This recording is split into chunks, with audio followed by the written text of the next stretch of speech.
Joe McKenna n'avait pas pleuré depuis 11 ans, pas quand il a enterré son fils, pas quand il a brûlé les vêtements du garçon pour ne plus avoir à les voir, mais debout sur le seuil de cette cabane délabrée, en regardant une fillette de 7 ans presser une couverture déchirée contre un bébé qui ne cessait de trembler, quelque chose s'est fissuré dans sa poitrine.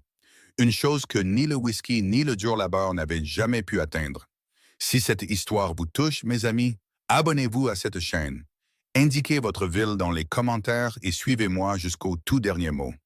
Joe McKinney n'a pas engagé Samuel Hart par pitié. Il l'a engagé parce que la clôture du pâturage sud pourrissait depuis avril. Et son ouvrier habituel, un jeune homme nerveux nommé Dylan, avait épousé une institutrice à Billings. Il était parti vers l'est sans même dire au revoir. Joe ne lui en voulait pas. Il aurait quitté cette vallée lui aussi s'il avait eu 22 ans et s'il croyait encore à des choses comme l'avenir. Sam Hart s'était présenté à la porte du ranch un mardi matin, chapeau à la main. Le dos voûté par l'âge, une blessure ou les deux. Il plissait les yeux face au soleil d'été, comme si celui-ci lui avait fait un tort personnel. Il avait peut-être 65 ans, peut-être plus. Le genre d'homme dont le visage racontait les années comme les cernes d'un arbre racontent la météo. J'ai entendu dire que vous aviez besoin de quelqu'un pour la clôture, a dit Sam. Joe l'a examiné depuis son porche. Il n'a pas bougé de sa chaise. Vous avez bien entendu. Je peux le faire. Je suis plus lent qu'avant, mais je suis minutieux. À quel point minutieux? Vous ne trouverez pas un seul poteau que j'ai posé qui penchera avant 5 ans. Joe est resté silencieux un long moment. Il a pris sa tasse de café, l'a trouvée vide et l'a reposée. 1 dollar par jour. Vous apportez vos propres outils. Sam a hoché la tête. Oui, monsieur. Ne m'appelez pas monsieur. Mon nom est Joe. Oui, monsieur, Joe. C'est comme ça que ça a commencé. Aussi simple que ça.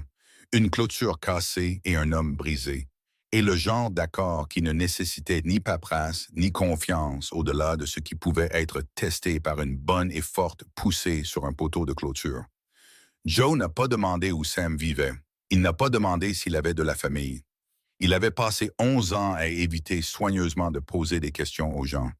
Parce que les questions amenaient des réponses, et les réponses amenaient des conversations. Et les conversations avaient tendance à se transformer en quelque chose qui l'obligeait à ressentir des choses qu'il avait décidé depuis longtemps ne plus valoir la peine d'être ressenties. Sam venait chaque matin au lever du soleil. Il travaillait jusqu'à ce que la chaleur devienne cruelle, prenait 30 minutes de repos à l'ombre du grand peuplier près du réservoir d'eau, puis il retravaillait jusqu'à ce que la lumière devienne dorée et rasante. Il ne se plaignait jamais. Il ne demandait jamais plus d'eau que ce qu'il y avait dans sa gourde. Il mangeait ce qu'il avait apporté de chez lui. Généralement, un biscuit enveloppé dans un tissu et quelque chose qui pouvait être de la viande séchée. Et il le mangeait seul, assis par terre, regardant les terres de Joe. Son expression n'était ni de l'envie, ni du désir. C'était quelque chose de plus silencieux que ça. Joe l'observait de loin. Il se disait qu'il surveillait la qualité du travail. C'était tout. À la fin de la première semaine, Sam avait posé 14 poteaux et tendu plus de fil de fer que Joe ne l'avait prévu. Le travail était bon, plus que bon. C'était le travail d'un homme qui comprenait que la seule dignité qui lui restait résidait dans ce que ses mains pouvaient encore faire. Joe l'a payé le vendredi après-midi, 6 dollars exactement. Sam a plié les billets avec soin et les a glissés dans la poche intérieure de son gilet. Merci, a-t-il dit. Vous l'avez mérité, a dit Joe. Il voulait que ce soit un congé. Sam a semblé le comprendre aussi, car il a ramassé ses outils et a commencé à marcher sur la route sans un mot de plus. Joe l'a regardé partir. Il y avait quelque chose dans la démarche du vieil homme, pas lente exactement, mais délibérée. Comme un homme qui savait que, où qu'il aille, il devait y arriver avec assez de force en lui pour être encore utile à son arrivée. Cela irritait Joe d'une manière qu'il ne pouvait nommer. La deuxième semaine, Joe a commencé à remarquer des choses qu'il n'avait pas vues auparavant. Le lundi, Sam est arrivé 20 minutes plus tard que la semaine précédente. Ses jointures étaient enveloppées de bandes de vieux tissus. Son boitement de la jambe gauche était plus prononcé. Il n'a rien dit à ce sujet. Joe n'a rien dit non plus. Ce matin-là, il a apporté une tasse de café supplémentaire sur le porche et l'a posée sur la balustrade sans commentaire. Sam l'a regardé, a regardé Joe, puis s'est approché et l'a prise avec ses deux mains bandées. Les articulations qui font des siennes, a demandé Joe. Il n'avait pas prévu de demander. Un petit peu, a dit Sam. Le temps chaud aggrave les choses avant de les améliorer. Hmm. Joe est rentré à l'intérieur. Le mercredi, Sam est arrivé avec un bleu le long de la mâchoire gauche qui était passé du violet au jaune-vert maladif d'une vieille blessure qui guérissait mal. Joe l'a remarqué à midi quand Sam est venu remplir sa gourde à la pompe. Il n'a pas posé de questions. Il avait décidé de ne pas en poser. Il a quand même demandé « Qu'est-il arrivé à votre visage ?» Sam a touché sa mâchoire. Pas sur la défensive, plutôt comme s'il avait oublié qu'elle était là. J'ai trébuché sur quelque chose dans le noir. Le noir? Je me lève tôt. Quelle heure? 4 heures la plupart des matins. Le bébé est déjà réveillé. La main de Joe s'est arrêtée sur la poignée de la pompe. Vous avez un bébé? Sam l'a regardé avec une expression qui n'était ni fierté ni honte, juste le visage plat et simple d'un homme énonçant un fait avec lequel il avait fait la paix depuis longtemps. J'ai plusieurs enfants, Joe. Joe l'a dévisagé. Plusieurs? 11 en ce moment. Mais Rachel dit que ça pourrait être 12 d'ici la fin de l'été si la Phil Beaumont ne trouve pas un autre endroit où aller. Joe est resté silencieux si longtemps qu'un faucon qui tournoyait au-dessus d'eux a eu le temps de faire 2 tours complets avant qu'il ne retrouve sa voix. Vous avez 11 enfants? Oui. Vous et votre femme? Ma femme Rachel, oui. Quel âge ont-ils? Sam a légèrement penché la tête, comme un homme qui fait des calculs. Le plus jeune a 4 mois. L'aîné vient d'avoir 16 ans, et tout ce qu'il y a entre les deux. Il a fait une pause. Aucun d'eux n'est de mon sang, avant que vous ne posiez la question. Joe n'allait pas poser cette question. Ou peut-être que si, il n'en était plus sûr. Alors, de qui sont-ils? Sam a regardé la ligne de clôture sur laquelle il travaillait. Les poteaux se dressaient, droits et nets, dans la chaleur de l'été. Ils sont à eux, a-t-il dit simplement. Ils s'appartiennent à eux-mêmes. Nous nous assurons juste qu'ils aient un endroit où appartenir pendant qu'ils comprennent ça. Joe l'a regardé longuement. Le faucon a fait un 3e passage. Puis Joe s'est détourné et est retourné à la maison sans un mot de plus parce qu'il n'en avait pas. Bon, cette nuit-là, il est resté assis sur son porche bien après minuit. Il avait une bonne maison, 4 pièces, une cuisine avec une vraie cuisinière, une chambre trop grande pour un seul homme, et ce depuis 11 ans. Il avait 1200 acres de bon pâturage du Montana, un troupeau en bonne santé, un puits qui n'avait jamais été à sec, et plus d'argent à la banque Helena qu'il ne pourrait jamais en dépenser seul. Il a pensé à un bébé de 4 mois se réveillant à 4 heures du matin dans une maison avec 11 enfants et 2 personnes âgées qui utilisaient des morceaux de tissu déchirés comme bandage parce qu'ils ne pouvaient pas s'offrir les vrais. Il a pensé aux dollars par jour qu'il payait un homme aux jointures bandées et à la mâchoire meurtrie pour poser des poteaux de clôture dans la chaleur de juillet. Il n'a pas dormi. Le jeudi matin, il est parti à cheval de bonne heure. Il s'est dit qu'il vérifiait le pâturage est. Il ne vérifiait pas le pâturage est. Il suivait la route que Sam Hart parcourait chaque matin sur 3 kilomètres avant que le soleil ne soit complètement levé. Et il l'a suivie jusqu'à l'endroit où elle tournait à gauche, après l'ancienne propriété Miller, et continuait sur un autre demi-kilomètre dans les arbres. La cabane se trouvait dans une clairière qui avait dû être jolie autrefois, quand quelqu'un s'en occupait. Le toit avait été rapiécé à au moins 3 endroits avec différents matériaux. Il manquait 2 poteaux à la balustrade du porche avant. Un potager longeait le mur sud, non pas décoratif, mais dense et sérieux. Le genre de jardin planté par des gens qui comprenaient que ce qui sortait de la terre faisait la différence entre manger et ne pas manger. Des haricots, des courges, des tomates qui commençaient à peine à rougir, des pommes de terre butées en rangées soignées. Il les a entendus avant de les voir.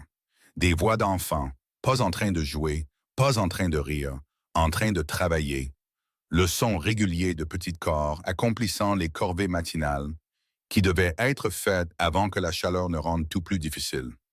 Le bruit sourd du bois qu'on fend, la plainte d'une pompe à main, le fredonnement musical et bas d'une fille assez grande pour chanter juste, et en dessous de tout ça, le cri fin et rauque d'un nourrisson. Joe est resté longtemps sur son cheval, à la lisière des arbres. Il n'était pas sûr de ce à quoi il s'attendait. Quelque chose de plus petit, peut-être de plus gérable. Ce qu'il regardait, c'était un monde complet, compliqué, épuisé, mais qui fonctionnait encore d'une manière ou d'une autre, en équilibre sur les épaules de deux personnes âgées, et qui tenait par rien de plus que ce que le travail minutieux de Sam Hart sur les clôtures pouvait lui rapporter en une semaine. Il a fait demi-tour et est reparti sans que personne ne le voie. Du moins, c'est ce qu'il pensait. « Vous êtes passé ce matin », a dit Sam le vendredi après-midi, quand Joe lui a remis sa paille. Joe n'a pas tressailli. Il avait décidé il y a des années que tressaillir était un luxe. « Je vérifiais le pâturage est. Le pâturage est se trouve au nord de chez moi. » Joe l'a regardé. « Vous avez de bons yeux pour un homme de votre âge. »« J'ai une fille de 16 ans qui en a de meilleurs, » a dit Sam. « Elle vous a vu depuis la fenêtre du grenier. Elle me l'a dit après le petit déjeuner. Il a plié son argent de la même manière soignée que d'habitude. Vous auriez pu entrer. Je ne voulais pas m'imposer. Vous n'êtes pas du genre à vous imposer, Joe. Vous êtes du genre à vous tenir en marge des choses. » Il a dit ça sans aucune animosité, juste une observation. Rachel avait fait du pain de maïs en plus ce matin. Il n'en reste généralement plus à midi, mais elle en a mis de côté. Elle a dit que si vous passiez dans la cabane, vous devriez en avoir. Joe n'a rien dit. « Elle fait ça, » a dit Sam. « Elle met des choses de côté pour les gens avant qu'ils ne sachent qu'ils en ont besoin. » Il a remis son chapeau sur sa tête. « Vous devriez passer un de ces jours. Les enfants aimeraient rencontrer l'homme qui paye leur farine. » Il s'est éloigné sur la route. Joe a resté là avec $6 de moins en poche et quelque chose de nouveau et de malvenu logé au centre de sa poitrine. Il n'est pas allé à la cabane ce soir-là. Il y est allé le samedi. Rachel Hart a ouvert la porte avant qu'il n'ait eu le temps de frapper. C'était une petite femme, compacte et précise, comme le devient une femme qui a passé des décennies à s'adapter à l'espace restant, une fois les besoins de tous les autres satisfaits. Ses cheveux étaient blancs argentés et ses yeux avaient le gris clair et vif de l'eau d'un ruisseau en octobre. Et la première chose qu'elle lui a dite n'était pas « Bonjour » ou « Que nous vaut votre visite », mais « Vous avez l'air d'un homme qui n'a pas mangé un vrai repas depuis un moment. Entrez. »« Madame, je ne suis pas. »« Joseph McKinney, » a-t-elle dit. « Je sais qui vous êtes. Je sais qui vous êtes depuis avant que Samuel n'accepte votre travail. Je connais votre ranch et je connais vos pertes, et je sais que vous vous nourrissez de café et de regrets depuis plus longtemps qu'il n'est bon pour une personne. Entrez. » Il est entré. L'intérieur de la cabane était un mélange de chaos et de chaleur à parts égales. 3 enfants? Non. Ils s'étaient trompés. Ils étaient 5, étaient à la longue table avec des ardoises et de la craie, griffotant des additions sous la supervision de la jeune fille de 16 ans, qui a levé les yeux vers Joe avec le regard froid et calculateur de quelqu'un de 3 fois son âge. Un garçon d'environ 12 ans réparait un harnais dans un coin avec l'expression concentrée d'un artisan. 2 petits, de 4 ou 5 ans, jouaient à un jeu compliqué par terre, avec un bocal de boutons et des règles qu'eux seuls comprenaient. Et dans les bras de Rachel Hart, niché contre sa poitrine, comme un petit animal qui aurait trouvé le seul endroit sûr au monde, se trouvait le nourrisson. 4 mois, cheveux noirs, endormi avec l'engagement absolu que seuls les bébés et les gens très sûrs d'eux parviennent à avoir. « Ali » a dit Rachel, et le garçon de 12 ans a levé les yeux de son harnais. « Viens dire bonjour à Monsieur McKinney. » Le garçon a posé le harnais avec un soin délibéré et a traversé la pièce. Il était brun, le visage étroit, avec la lassitude particulière d'un enfant qui a appris tôt que les adultes allaient et venaient, et que ceux qui restaient le plus longtemps n'étaient pas toujours ceux qui en valaient la peine. Il a toisé Joe de haut en bas avec une évaluation qui aurait été impressionnante chez un homme adulte. « Vous êtes le propriétaire du ranch, » a dit Eli. « C'est exact, » a dit Joe. « Sam dit que vous ne gaspillez pas vos mots. »« J'essaie de ne pas le faire. » Eli a réfléchi à cela. « C'est bien, » a-t-il dit finalement. « On a assez de gens ici qui parlent trop. » Il a regardé avec insistance l'une des enfants à table, une fille rousse d'environ 9 ans, qui chuchotait quelque chose à sa voisine, tandis que la jeune fille de 16 ans faisait semblant de ne pas remarquer. Puis Eli est retourné à son harnais. Rachel a posé une assiette devant Joe avant même qu'il ne se soit assis. Du pain de maïs, une tranche épaisse de jambon et des haricots cuits avec quelque chose qui sentait la sauge et l'oignon. Il a mangé parce que refuser aurait été insultant. Et parce qu'elle avait raison, il n'avait pas mangé de vrai repas depuis plus longtemps qu'il ne voulait l'admettre. Il n'a pas beaucoup parlé, Rachel non plus. Mais elle a rempli sa tasse de café 2 fois sans demander. Et à un moment donné, les enfants à table ont oublié sa présence et sont retournés à leurs additions, leurs querelles et leurs jeux privés. Et la jeune fille de 16 ans, qui s'appelait Clara, lui a apporté le pain de maïs qui lui avait apparemment été mis de côté le matin, enveloppé dans un tissu propre pour le retour.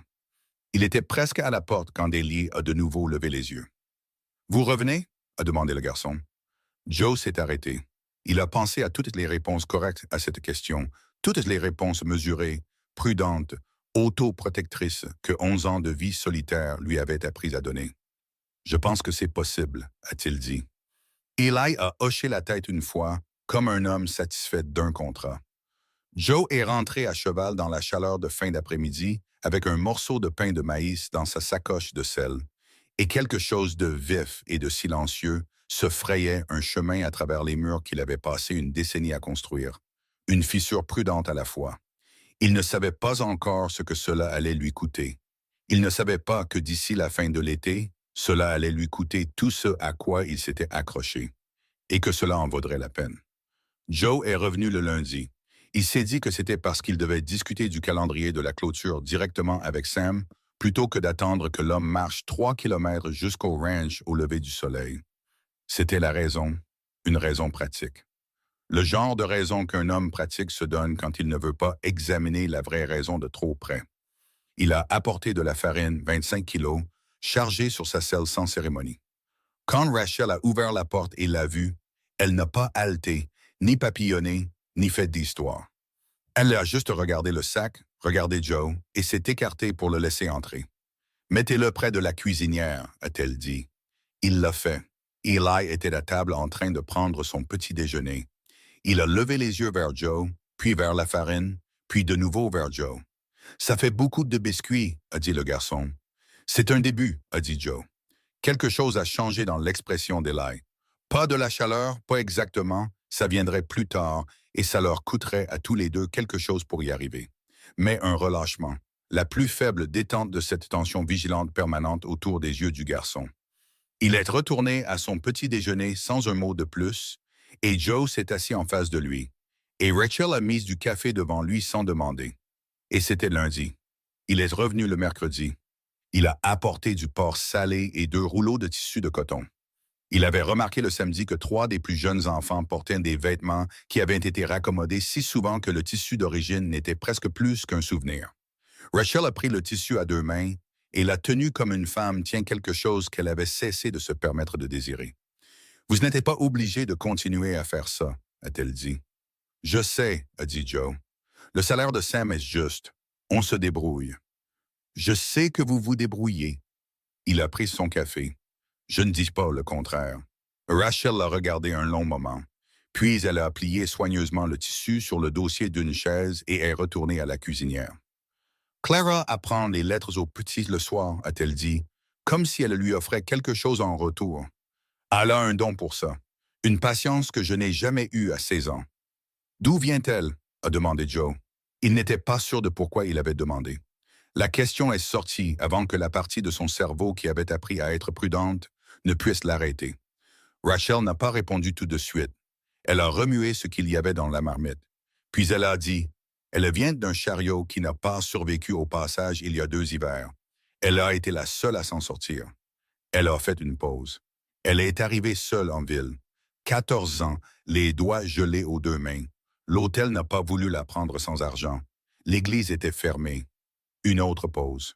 Samuel l'a trouvée assise sur les marches de l'épicerie à minuit. Joe n'a rien dit. Il a regardé son café. C'est comme ça que la plupart d'entre eux sont venus, a dit Rachel doucement. Pas de la manière que les gens prévoient. Ils sont juste apparus et nous n'avons pas détourné le regard. Joe a posé sa tasse avec plus de soin que nécessaire. Vous auriez pu, a-t-il dit, détourner le regard. La plupart des gens le font. Oui, a dit Rachel. La plupart des gens le font. Les ennuis ont commencé un jeudi, comme c'est presque toujours le cas dans les petites villes. Silencieusement, dans un endroit où les hommes parlaient librement parce qu'ils croyaient que personne d'important n'écoutait. Joe était allé à Harlan Creek pour régler son compte à l'épicerie et acheter des graines dont il n'avait pas particulièrement besoin pour le moment. Il était au comptoir quand il a entendu son nom venant du fond du magasin, prononcé par une voix qui appartenait à Douglas Crane, propriétaire de l'écurie et qui avait un avis sur tout ce qui se passait dans un rayon de 15 kilomètres autour de la ville. McKinney est devenu sentimental, disait Crane à quiconque était avec lui. J'ai entendu dire qu'il transportait régulièrement des provisions à cette vieille propriété des Hart, de la farine, du tissu. Dieu sait quoi d'autre. De la charité, a dit une autre voix. Plus jeune, Joe ne l'a pas reconnu. Appelez ça comme vous voulez. Un homme comme McKenna qui dépense son temps et son argent pour un couple de vieux squatteurs avec une cabane pleine d'enfants d'autrui. Ce n'est pas de la charité. C'est un homme qui a perdu son chemin. Crane a fait une pause. Ou qui a perdu la tête après ce qui est arrivé à son garçon. Je suppose que certaines personnes justes. Joe a posé son argent sur le comptoir assez fort pour interrompre la phrase. Il n'est pas allé au fond du magasin. Il n'en avait pas besoin. Il a pris ses marchandises, a fait un signe de tête au commis et a sorti. Ses mains étaient instables, sa mâchoire ne l'était pas. Il est resté assis sur son cheval devant l'épicerie pendant 1 minute entière sans bouger. Après ce qui est arrivé à son garçon. 11 ans. 11 ans. Et la ville de Harlan Creek portait toujours l'histoire de Danielle McKinney comme une pierre dans sa poche, à sortir et à utiliser chaque fois qu'elle voulait expliquer quelque chose chez Joe qui mettait les gens mal à l'aise. Son chagrin, son silence, le fait qu'il n'allait pas à l'église ni aux réceptions et qu'il gardait ses 1200 acres entre lui et tout ce qui pourrait l'atteindre. Il est allé directement à la cabane des Hart. Il ne l'avait pas prévu. Son cheval y est juste allé. Sam était sur le porche quand Joe est arrivé. Il aiguisait une lame avec de longs mouvements réguliers, ne levant les yeux que lorsque Joe a mis pied à terre et attaché son cheval. « Vous avez ce regard, a dit Sam. Quel regard? Celui qui signifie que quelqu'un en ville a dit quelque chose sur votre passé et que vous décidez si vous devez être en colère ou blessé. Sam a passé son pouce sur le fil de la lame pour le vérifier. Lequel des deux? Joe s'est appuyé contre la balustrade du porche. Crane parle.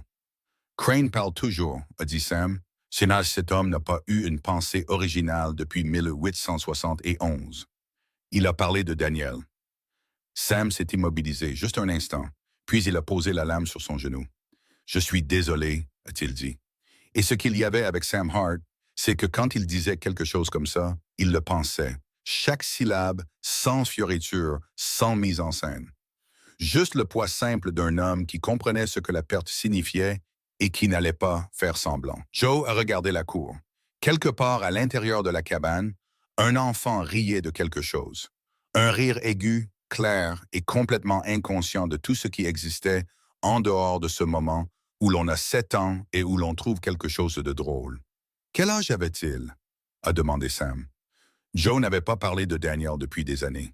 Il avait appris que parler de lui mettait les gens mal à l'aise, ce qui rendait Joe responsable de la gestion de leur malaise, ce qui signifiait qu'il finissait par s'occuper des sentiments de tout le monde à propos de son propre chagrin. Il avait décidé qu'il était plus simple de ne pas en parler. Mais Sam ne posait pas la question comme les gens le faisaient habituellement. Il ne demandait pas avec ce mélange particulier de sympathie et de curiosité qui n'était en réalité que de la curiosité mal déguisée. Il demandait comme un homme demande à un autre quand il connaît déjà une partie de la réponse et est prêt à s'asseoir avec le reste. « 6, a dit Joe. Il avait 6 ans. Sam a hoché la tête. Il n'a rien dit d'autre. Il n'a pas redit qu'il était désolé, ni que le temps guérit toutes les blessures, ni que Daniel était dans un monde meilleur. Il a juste repris sa lame et a continué à l'aiguiser avec ses longs mouvements réguliers et a laissé Joe se tenir là, dans le silence particulier d'un homme qui venait de dire quelque chose de vrai pour la première fois depuis longtemps. Après un moment, Joe a dit « Comment s'appelait-elle? » La fille Beaumont que Rachel a mentionnée. « Anna, a dit Sam, 12 ans. Son père est mort. Sa mère est partie avec un convoi de bétail en avril. Elle dort seule dans la grange des Beaumont depuis 2 mois. » Il a fait une pause. Rachel est allée la voir la semaine dernière. Elle a dit qu'elle avait une seule robe et une demi-couverture et qu'elle faisait semblant d'aller bien. Joe a réfléchi à cela. « Elle vient ici? » Rachel lui a déjà dit qu'elle pouvait.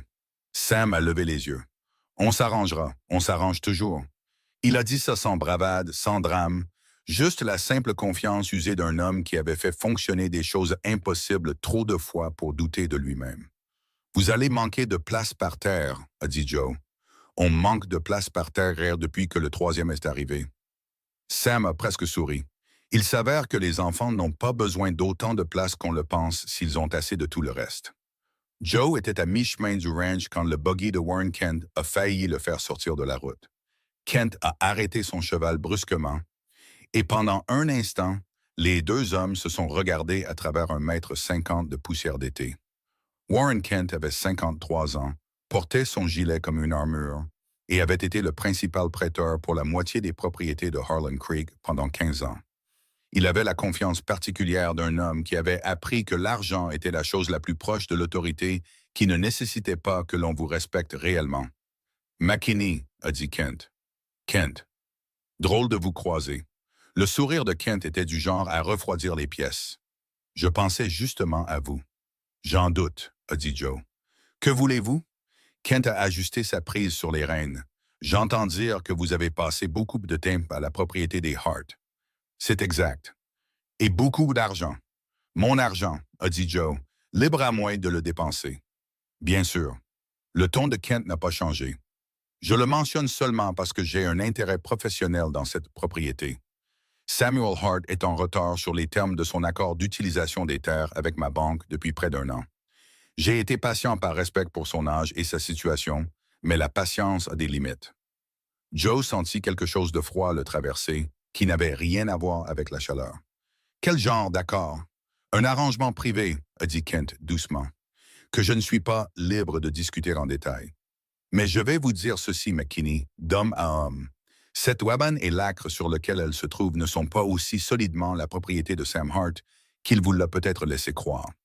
Il y a des dimensions juridiques à cette propriété qui pourraient devenir très compliquées très rapidement si la bonne pression était appliquée. » Il laissa cela en suspens un moment. « Je détesterais que votre générosité soit gaspillée sur quelque chose qui s'avère instable. » Joe l'a regardé longuement. « Est-ce une menace, Kent? »« C'est une information, » a dit Kent agréablement, « donnée librement, de voisin à voisin. » Il a claqué la langue à son cheval. « Bon après-midi, McKenna. » Il est parti.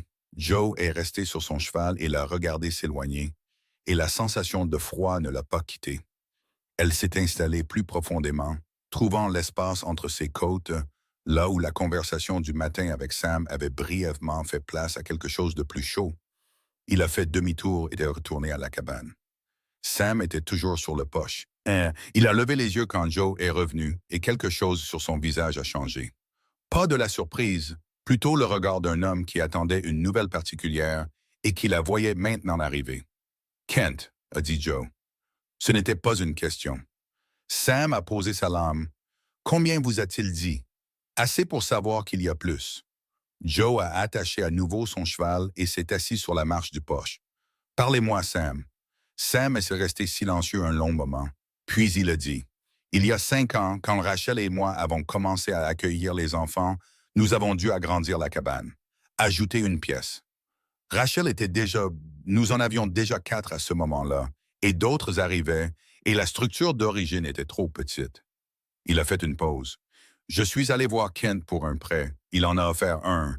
Les conditions semblaient gérables à l'époque. » « Quelles étaient les conditions? » 30 $ par an contre le titre de propriété. La voix de Sam était plate, informative, comme s'il lisait un document qu'il avait mémorisé il y a longtemps. J'ai suivi le rythme la plupart des années. L'année dernière, Rachel a été malade pendant 2 mois en hiver et je n'ai pas pu travailler. Nous avons pris du retard. Il a regardé ses mains. J'ai payé la moitié de ce que je devais au printemps. Kent l'a accepté. Il a dit que nous réglerions le reste à la fin de l'été. Il a de nouveau fait une pause. Il n'a pas mis ça par écrit. Joe a absorbé cela. « Combien lui devez-vous? » Sam lui a dit. Ce n'était pas une grosse somme dans le contexte des finances de Joe. C'était une somme énorme dans le contexte de celle de Sam Hart.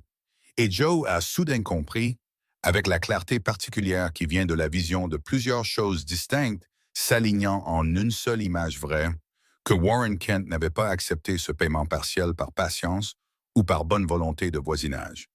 Il l'avait accepté parce qu'un homme qui vous devait de l'argent était un homme sur lequel vous aviez un levier.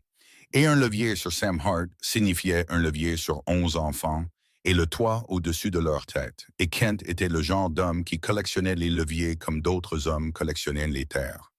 Il va utiliser ses enfants pour obtenir quelque chose qu'il veut, a dit Joe. Sam ne l'a pas nié. C'est mon interprétation. Que veut-il? Sam le regarda fixement.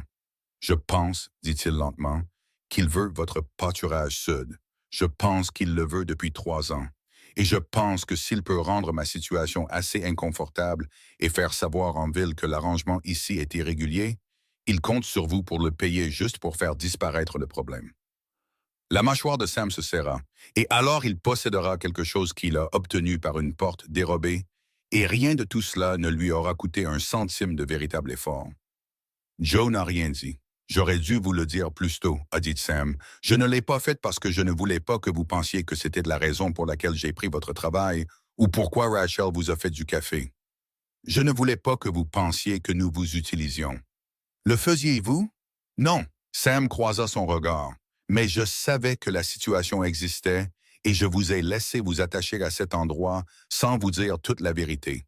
Et c'est assez proche de la malhonnêteté pour que ça me pèse. Il a pris la lame, l'a reposée. Je suis désolé pour ça. Joe l'a regardé longuement. La chaleur de l'après-midi pesait sur tout, et de l'intérieur de la cabane venait le son de la voix de Rachel, basse et régulière, parlant à l'un des plus jeunes enfants, d'une leçon, d'une peur, ou des deux. Le son de sa voix était le son d'un amour patient et implacable appliqué à de petites crises, et Joe s'est assis avec ça un moment avant de répondre. « Sam, a-t-il dit, depuis combien de temps faites-vous ça, Rachel et vous? Les accueillir? » 12 ans, a dit Sam, depuis avant que cette terre n'ait cette cabane dessus, depuis avant que nous n'ayons où les mettre. Nous avons commencé avec 2 dans une chambre louée en ville et juste, il a presque souri. Juste continuer. 12 ans, a répété Joe. Sans aide? Avec l'aide des voisins certaines années, moins d'autres. Et personne à Harlan Creek n'a pensé à s'assurer que Kent ne puisse pas simplement vous retirer le sol de sous les pieds? Les gens de Harlan Creek, a dit Sam prudemment, se sentent généralement bien que les enfants soient pris en charge, tant que c'est nous qui le faisons et pas eux. C'est un sentiment confortable à une distance confortable. Il a fait une pause. Vous êtes la première personne à s'être approchée assez près pour voir ce que cela demande réellement. Joe s'est levé. Il est resté silencieux un moment, élaborant quelque chose en lui-même qui n'avait pas encore de mots, juste une direction. Le même sentiment qu'il avait du jeune homme lorsqu'il était parti réclamer sa première parcelle de terre. Cette certitude penchée en avant qui précédait l'action, ce moment avant de s'engager dans quelque chose d'irrévocable. « Ne vous inquiétez pas pour Kent, a-t-il dit. Sam le regarda vivement. « Joe, j'ai dit, ne vous inquiétez pas pour lui. » Il a détaché son cheval. « Je vais lui rendre une visite. Ce n'est pas votre dette. » Joe a mis son pied dans l'étrier et est monté. Il a regardé Sam Hart d'en haut. Cet homme minutieux, délibéré, tranquillement extraordinaire, assis sur un porche qui ne devrait plus être debout et qui l'était pourtant. « Vous voulez savoir quelque chose, Sam? J'ai eu 1200 acres et assez d'argent pour vivre 3 vies, et je n'ai pas fait une seule chose en 11 ans qui ait compté pour quelqu'un d'autre que moi-même. » Il s'est installé sur la selle. « Je crois qu'il est temps de changer ça. » Sam a ouvert la bouche. Joe est parti avant qu'il ne puisse finir son argument. Derrière lui, la porte de la cabane s'est ouverte et Eli est sorti sur le porche. Le garçon a regardé le cheval de Joe disparaître sur la route, puis a regardé Sam. « Où va-t-il? » a demandé Eli. Sam a repris sa lame, a repris ses longs mouvements réguliers. « Faire quelque chose de stupide, a-t-il dit. Qui pourrait s'avérer être la chose la plus courageuse que l'un de nous ait jamais vue? » Eli a regardé la route un instant de plus, puis il s'est assis à côté de Sam sur la marche du porche. « Bien, » a dit le garçon doucement, et n'a rien dit d'autre. Le bureau de Warren Kent sentait l'argent, le vieux papier et le genre particulier de confiance qui vient de ne jamais s'être fait dire non par quelqu'un d'important. Joe est entré sans frapper. Kent a levé les yeux de son bureau. Son expression est passée par la surprise, l'irritation et une neutralité prudente. En environ 3 secondes, le visage d'un homme qui s'était entraîné à gérer les arrivées inattendues. « McKenna, a-t-il dit, je ne vous attendais pas si tôt. » « Je suppose que non. » Joe a tiré une chaise du mur, l'a placé devant le bureau et s'est assis sans y être invité. Combien vous doit Sam Hart? Kent a croisé les mains. Je vous ai dit que c'est une affaire privée. Combien? Une pause, puis Kent a nommé le chiffre, le même que Sam lui avait dit. Au moins, il ne l'avait pas encore gonflé. Joe a mis la main dans son manteau et a posé une enveloppe sur le bureau. C'est le montant total plus 6 mois d'avance. Considérez le compte Hart comme réglé. Kent n'a pas touché l'enveloppe. Il l'a regardé comme un homme regarde quelque chose qui vient de compliquer un plan qu'il considérait comme terminé. C'est généreux de votre part, a-t-il dit lentement. Ce n'est pas généreux, a dit Joe. C'est une transaction. Vous m'écrirez un reçu. Vous marquerez le compte comme soldé et vous n'aurez plus aucune réclamation sur cette propriété ou les personnes qui s'y trouvent. Je ne suis pas sûr, Kent. Joe s'est penché en avant, juste légèrement, juste assez. Je sais ce que vous voulez. Vous voulez mon pâturage sud depuis 3 ans et vous pensiez avoir trouvé un moyen de me mettre assez de pression pour que je le vende afin de faire disparaître un problème. Ça n'arrivera pas. Le pâturage n'est pas à vendre. Pas à vous, à aucun prix. Il a soutenu le regard de l'homme. Mais cette dette est réelle et je la paye. Et quand je sortirai d'ici, je veux que ce compte soit à zéro. Et je veux votre parole pour ce qu'elle vaut, que vous laisserez cette famille tranquille. La mâchoire de Kent se serra. Vous vous faites un ennemi. J'ai eu des ennemis, a dit Joe. Ils sont moins gênants que les regrets. Il s'est levé. Écrivez le reçu.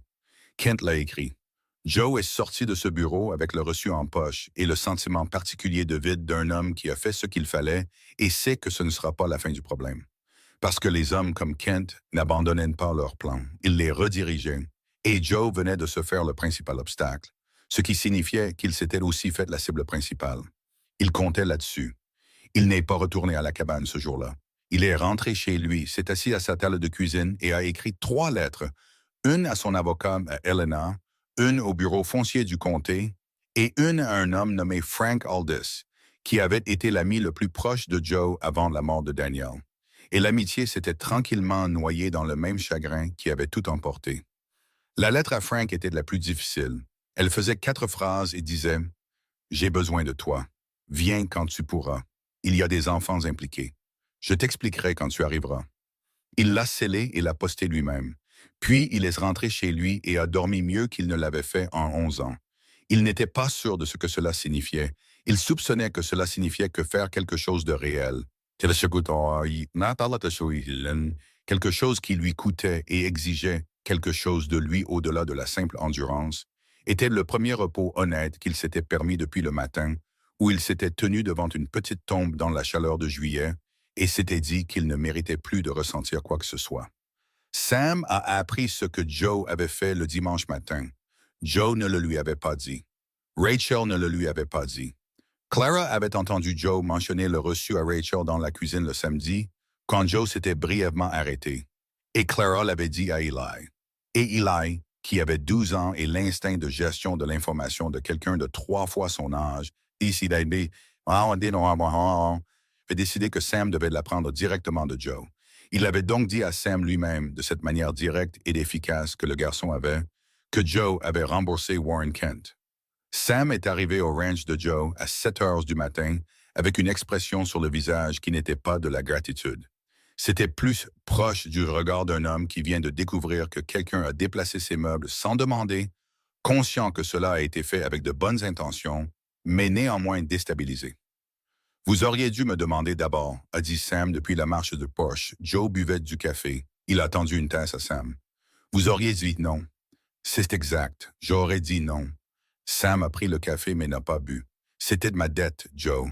À moi de la gérer. » « Vous la gériez en direction de la perte de votre maison. » « Peut-être. » La mâchoire de Sam travaillait. « Mais c'était ma maison à perdre, ma décision à prendre. Et ces 11 enfants n'avaient pas leur mot à dire, » a dit Joe doucement. Ça a fait mouche. Sam l'a senti. Joe l'a vu se produire. Le léger resserrement autour des yeux du vieil homme, la façon dont sa prise s'est modifiée sur la tasse, la respiration qu'il a prise qui était à moitié argument et à moitié reconnaissance. « Ce n'est pas juste, » a dit Sam. « Non, » a convenu Joe. « Ce ne l'est pas, mais c'est vrai. » Un long silence. Un corbeau a fait du bruit quelque part au loin, puis s'est ravisé. « Je ne veux pas de charité, a dit Sam. Sa voix était plus basse maintenant, pas en colère, quelque chose de plus vieux que la colère, quelque chose qui sonnait comme un homme qui avait ravalé sa fierté si souvent que cela avait laissé une marque permanente sur le chemin. J'ai passé 12 ans à m'assurer que ces enfants ne se sentent jamais comme des cas de charité, jamais comme des fardeaux. Si je commence à accepter l'aumône, ce n'est pas l'aumône, a dit Joe. C'est ce que font les voisins. Vous n'êtes pas mon voisin. Vous êtes un riche propriétaire de ranch qui est seul sur 1200 acres depuis 11 ans, mangeant de la mauvaise nourriture et parlant à son cheval. Joe a dit cela avec une franchise qui les a surpris tous les deux. Sam, je ne fais pas ça par pitié pour vous. Je le fais parce que c'est la première chose que j'ai eu envie de faire depuis plus longtemps que je ne peux m'en souvenir. Il a posé sa tasse. Ne me privez pas de ça. Sam l'a regardé longuement, puis il a bu son café. Il n'a pas dit merci. Il n'en avait pas besoin. Ce qu'il a dit à la place, c'est « Rachel vous attend pour le souper du dimanche. Elle fait un rôti. Dites-lui que je serai là, a dit Joe. Sam a hoché la tête, a commencé à descendre les marches du porche, s'est arrêté sans se retourner. Il a dit que c'était un bon garçon. Daniel, j'ai entendu dire que c'était un bon garçon. La gorge de Joe s'est serrée un instant, puis elle s'est rouverte. C'était de la meilleure chose à laquelle j'ai jamais participé, a-t-il dit. Sam est retourné à la route sans un mot de plus, et Joe est resté sur son porche et l'a regardé partir, et a ressenti le mélange particulier et compliqué de chagrin et de quelque chose approchant la paix, qui était devenu le climat émotionnel de cette étrange été. La réunion municipale était l'idée de Warren Kent. Elle a été convoquée pour le mercredi soir suivant à la salle communautaire, et elle a été présentée, homme à barbe, par le biais du réseau de rumeurs que Kent utilisait, comme une discussion sur le bien-être des enfants de la propriété Hard. Des préoccupations avaient été soulevées, disait-on. Des questions sur les conditions de vie, des questions sur la légalité, des questions sur le fait de savoir si 11 enfants, certains adolescents, certains jeunes hommes et femmes presque adultes, pouvaient être considérés comme correctement pris en charge par 2 personnes âgées sans statut officiel de tuteur et sans surveillance d'aucune autorité du comté. Joe en a entendu parler par le forgeron le mardi.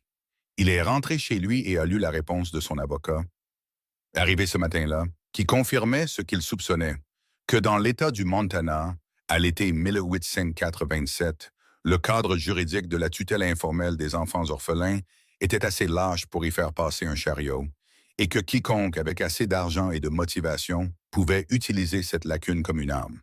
Il est allé à la cabane le mardi soir. Clara l'a accueilli à la porte. Elle a regardé son visage et a dit « Vous êtes au courant pour la réunion? »« Je sais, a-t-il dit. »« Rachel est contrariée, a dit Clara doucement. Elle ne le montre pas, mais elle l'est.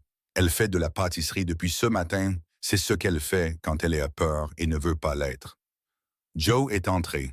La cabane sentait le pain et quelque chose de sucré. Une tarte peut-être, ou un cobbler. Rachel était à la cuisinière, le dos tourné. Les plus jeunes enfants étaient déjà au lit.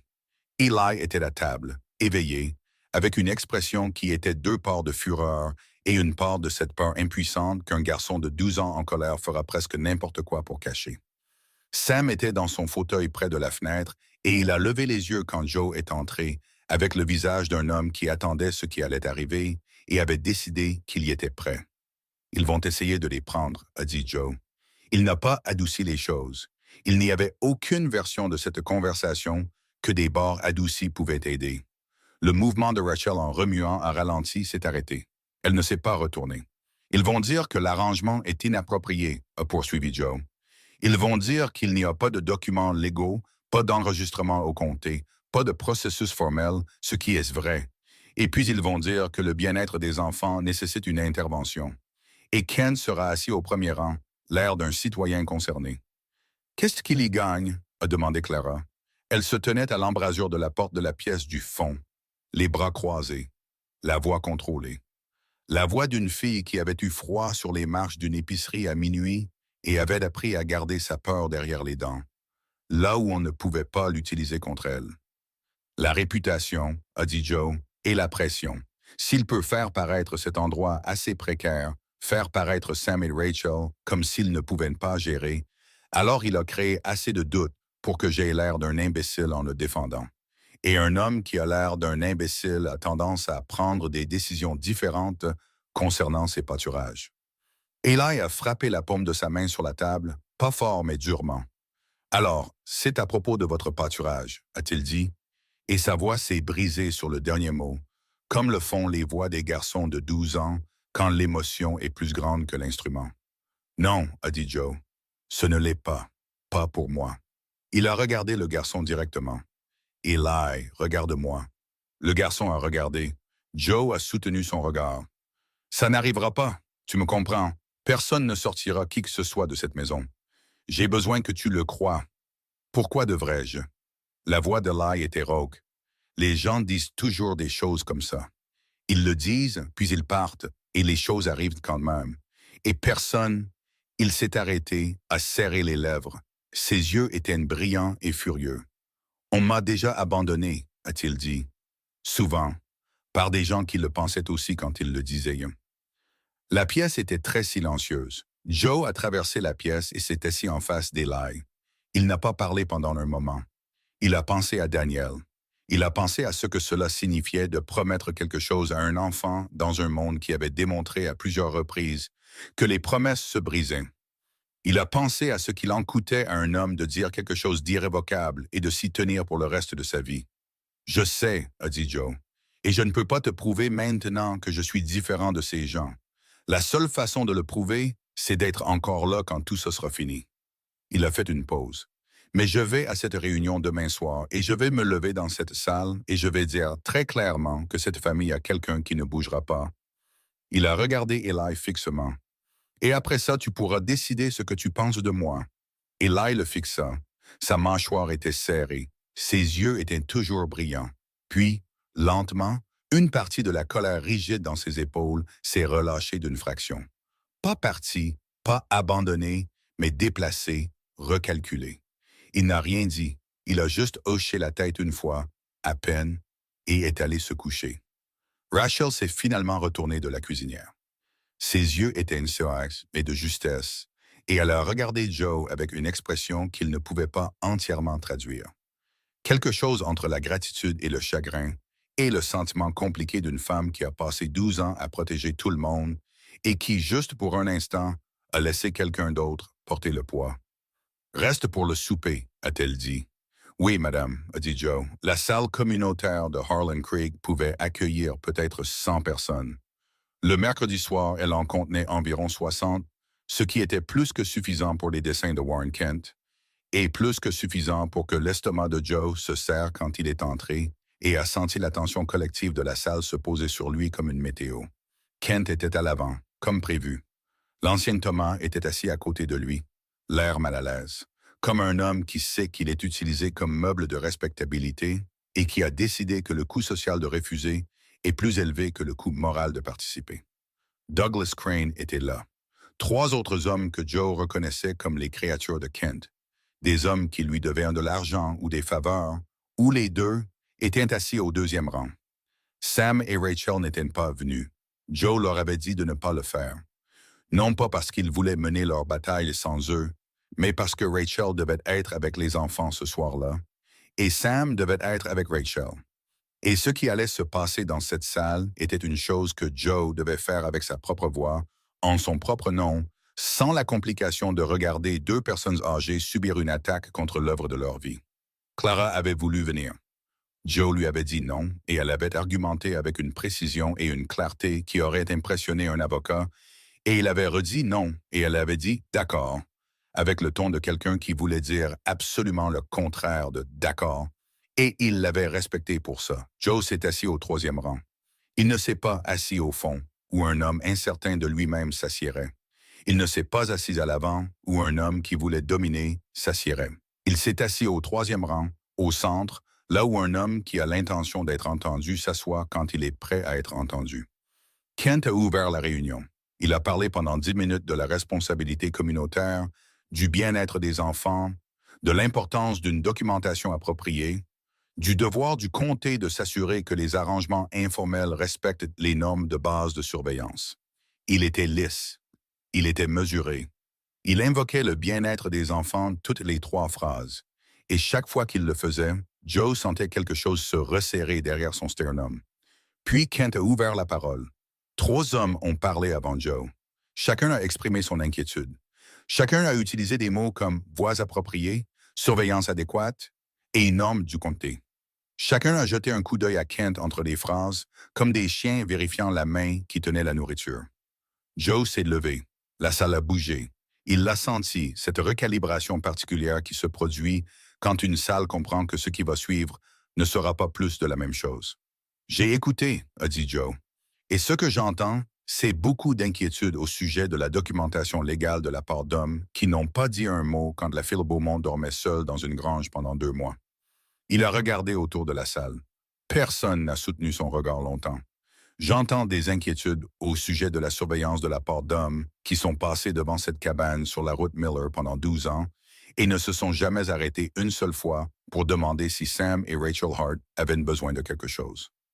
Il a fait une pause. Et j'entends des inquiétudes au sujet du bien-être de ses enfants de la part d'un homme qui a maintenu une dette sur la tête d'un couple de personnes âgées et a appelé ça de la patience. La salle est devenue très silencieuse. L'expression de Kent n'a pas changé, mais ses yeux si. Ses enfants sont nourris, a dit Joe. Ils sont vêtus, instruits, et on leur parle avec dignité. Et ils dorment sous un toit que 2 personnes ont construit de leurs propres mains et avec leurs propres sacrifices. Et 12 ans à se lever chaque matin et à choisir de continuer. Sa voix était stable. Cela l'a surpris. Ce qu'ils n'ont pas, ce qu'ils n'ont jamais eu, c'est quelqu'un qui se lève dans une salle comme celle-ci et dit à voix haute que ce que Samuel et Rachel Hart ont construit vaut la peine d'être protégé, que ça compte, que ça a de l'importance. Il s'est tourné et a regardé Kent directement. Alors c'est ce que je fais. Un temps de silence, puis Kent a dit doucement, « C'est un discours très émouvant, McKinney, mais les discours émouvants ne satisfont pas aux exigences de documentation du comté. » « Non, a convenu Joe, ils ne le font pas. » Il a mis la main dans son manteau et a sorti un document plié. « Mais ceci, si, il l'a brandi. Une pétition formelle au registraire du comté, soutenue par mon avocat à Helena, demandant la reconnaissance officielle du foyer Hart comme foyer familial enregistré en vertu des dispositions caritatives du Code du territoire du Montana. Déposé ce matin. » Il a regardé Kent. Ce qui signifie que toute tentative de contester l'arrangement sur des bases légales passe par le bureau du comté, puis par mon avocat, puis par un processus qui prendra considérablement plus de temps que vous ne l'aviez prévu. La salle a expiré, pas de façon dramatique, mais audiblement. Kent le fixa. Pour la première fois depuis que Joe était entré dans ce bureau il y a 2 jours, quelque chose a bougé derrière les yeux prudents du banquier. Ce n'était pas du calcul. C'était le regard simple et non décoré d'un homme qui a réalisé qu'il a mal calculé la nature de son adversaire. « De plus, a dit Joe, et il a laissé le mot atterrir avant de continuer. J'ai l'intention de formaliser ma propre implication dans le foyer Hart.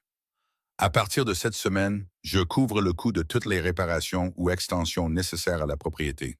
Je complète le revenu du ménage aussi longtemps que Sam Hart souhaitera travailler pour moi, et je suis prêt à être nommé comme partie de soutien dans toute documentation légale que le comté exigera. » Il a replié le papier dans son manteau. « Donc, s'il y a d'autres préoccupations concernant la stabilité de cette famille, je suggère que ces préoccupations me soient adressées. » Il s'est assis. La salle n'a pas éclaté. Elle n'en avait pas besoin. Ce qui s'est passé était plus silencieux et plus complet qu'une éruption.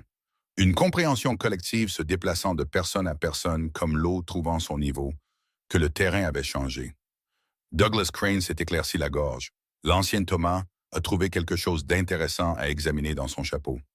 Les hommes du 2e rang ont regardé Kent, qui regardait Joe avec une expression qui avait dépassé le calcul pour devenir quelque chose qui était, pour la première fois, simplement personnel. La réunion, a dit Kent prudemment, sera poursuivie à une date ultérieure. Il a fermé son dossier. Il n'a plus regardé Joe. Joe est sorti de la salle communautaire dans la chaude nuit de juillet, s'est tenu sur le trottoir en bois et a respiré. Il ne se sentait pas triomphant. Il ressentait quelque chose de plus silencieux et de plus structurel. Le sentiment d'un mur porteur qui vient d'être testé et qui a tenu. Le sentiment d'un homme qui a pris position et a découvert, à sa propre surprise, que ses jambes étaient instables sous lui. Il était à mi-chemin de son cheval quand il a entendu des bottes sur le trottoir derrière lui. Il s'est retourné. C'était Frank Aldis, debout là avec un sac de voyage sur l'épaule, de la poussière de piste sur son manteau, et le même visage buriné et tordu que Joe avait vu pour la dernière fois au cimetière de Daniel il y a 11 ans, quand aucun d'eux n'avait su quoi dire à l'autre. Et le silence avait grandi et s'était durci en ce genre de distance qui semble permanente, jusqu'à ce que quelque chose la brise. « J'ai reçu ta lettre », a dit Frank. Joe le fixa. C'était il y a 4 jours. J'ai fait vide. Frank le regarda fixement. Tu as dit qu'il y avait des enfants impliqués. Il a regardé au-delà de Joe vers la salle. Qu'est-ce que j'ai manqué? Joe s'est retourné vers son cheval. Viens avec moi, a-t-il dit. Je t'expliquerai en chemin. En chemin où? Rencontrer les gens qui valent la peine d'être rencontrés, a dit Joe. Et pour la première fois cette nuit-là, pour la première fois depuis plus longtemps qu'il ne pouvait le calculer, il a ressenti quelque chose qui pourrait éventuellement, avec assez de soin, devenir quelque chose de proche de l'espoir. Frank Aldis n'avait pas changé en 11 ans dans les choses qui comptaient. Il était toujours le genre d'homme qui écoutait plus qu'il ne parlait, qui posait la bonne question au mauvais moment et la mauvaise question au moment exact, et qui avait cette qualité particulière d'immobilité qui faisait sentir aux autres, en sa présence, que tout ce qu'il portait était en sécurité pour être déposé temporairement. Joe avait oublié ça de lui. Ou peut-être qu'il ne l'avait pas oublié. Peut-être qu'il s'était juste empêché de le chercher, comme on arrête de chercher une chose qu'on a décidé ne plus pouvoir avoir. Il a expliqué l'histoire des Hearts sur le chemin du retour. Tout. Sam et les poteaux de clôture, la farine, les enfants, Warren Kent et la réunion. Frank a écouté sans interrompre. C'est ainsi que Joe a su qu'il prenait cela au sérieux. Quand Joe a fini, Frank est resté silencieux un moment. Puis il a dit, 11 enfants. 12 maintenant. Anna Beaumont est arrivée la semaine dernière. Frank a absorbé cela. Et tu as payé la dette. Oui. Et déposé la pétition légale ce matin. Et tu t'es levé dans une salle pleine de gens de Kent et tu as dit ce que tu pensais. Oui. Frank a hoché la tête lentement. Il a regardé la route devant lui. Joe, a-t-il dit, qui es-tu en ce moment? Parce que l'homme que je connaissais il y a 11 ans n'aurait fait aucune de ces choses. Joe y a réfléchi. C'était une question juste. Je ne suis pas encore sûr, a-t-il dit honnêtement, mais je pense que je deviens quelqu'un que ça ne me dérange pas d'être. Frank l'a regardé, puis un long regard de côté avec la qualité particulière d'un homme qui a pleuré à vos côtés et connaît la texture spécifique de ce à quoi ressemble la guérison de si près, et n'a rien dit de plus, a juste hoché la tête une fois et a continué à cheval. Rachel a ouvert la porte avant qu'il n'atteigne le porche. Elle a regardé Frank avec l'évaluation rapide et précise qu'elle appliquait à tout. Puis elle a regardé Joe et ce qu'elle a vu en eux deux a dû satisfaire quelque chose en elle, car elle s'est reculée et a dit « Il reste assez de souper, entrez tous les deux. » Sam était encore debout. Il a regardé Frank, puis Joe, et quelque chose a traversé son visage qui n'était pas tout à fait un sourire, mais qui était l'architecture dont sont faits les sourires. « Vous avez un ami, a-t-il dit à Joe. « Apparemment, a dit Joe. C'est le premier dont il parle, a dit Rachel de la cuisine. « Rachel, a-t-il dit, c'est vrai et tu le sais, a-t-elle dit agréablement. Frank s'est assis à table et en 4 minutes, il parlait à Sam avec l'aisance de 2 hommes qui ne s'étaient jamais rencontrés mais se reconnaissaient. La reconnaissance particulière de personnes qui ont toutes deux, dans leur vie séparée, compris ce que signifie continuer quand continuer est l'option la plus difficile disponible. Frank avait perdu sa femme il y a 6 ans. Il l'avait dit à Joe dans une lettre, brève et factuelle, comme les hommes de cette génération rapportaient de la douleur. Joe avait répondu par 3 phrases, puis n'avait plus écrit pendant 2 ans. Et la honte de cela faisait partie de ce qui rendait le fait de le contacter maintenant si difficile, comme escalader quelque chose de raide. Clara est sortie de la pièce du fond pour chercher de l'eau et s'est arrêtée quand elle a vu Frank. Elle a regardé Joe. « C'est Frank Aldis », a dit Joe. « Il va nous aider. » Clara a regardé Frank. Frank l'a regardé en retour avec le respect direct qu'il accordait à quiconque avait clairement survécu à quelque chose, quel que soit son âge. « C'est un visage sérieux pour 16 ans, a-t-il dit. C'est une longue chevauchée pour un homme qui a reçu une lettre de 4 phrases, a dit Clara. Frank a presque souri. Juste remarque. Il a regardé Joe. Je l'aime bien. Elle est terrifiante, a dit Joe. Va te coucher, Clara. Clara est allée se coucher avec l'expression de quelqu'un qui y allait, mais n'allait rien oublier de ce qu'elle avait entendu. Ils sont restés jusqu'à près de minuit. Quand Joe et Frank sont finalement repartis vers le ranch, l'obscurité de l'été était chaude et pleine de bruit de grillons, et Joe a ressenti quelque chose qu'il n'avait pas ressenti en 11 ans de nuit du Montana. La sensation particulière d'une journée qui avait compté. Kent n'a pas fini, a dit Frank. Ce n'était pas une question. Non, a dit Joe, il n'a pas fini. La pétition légale achète du temps. Elle ne met pas fin au problème. Je sais. Quel est le plan alors? Joe avait retourné cela dans sa tête depuis qu'il était sorti de la salle communautaire. Pas seulement l'angle juridique. Frank avait raison. La pétition était un mur, pas une solution. Mais le problème structurel plus profond, c'était que le foyer Hart existait dans un état de précarité permanente, que Warren Kent avait simplement été le dernier à exploiter. Le problème n'était pas Kent. Kent était un symptôme. Le problème était que 2 personnes âgées et 12 enfants vivaient dans une cabane aux toits rapiécés, dépendant de la bonne volonté d'un homme qui pouvait mourir, partir, partir ou simplement manquer de capacité. Et quand cela arriverait, tout pourrait s'effondrer en une saison. Je veux le rendre permanent, a dit Joe. Frank lui jeta un coup d'œil. Défini permanent. Des terres titrées, un titre de propriété en bonne et due forme, quelque chose qui ne peut être menacé par une dette, un banquier ou une réunion municipale. Joe garda les yeux sur la route. La propriété Miller adjacente au Hart est abandonnée. Depuis 4 ans. Je veux l'acheter, l'ajouter à la superficie des Hart et céder le tout à Sam et Rachel directement. Sans privilège, sans accord, juste leur terre.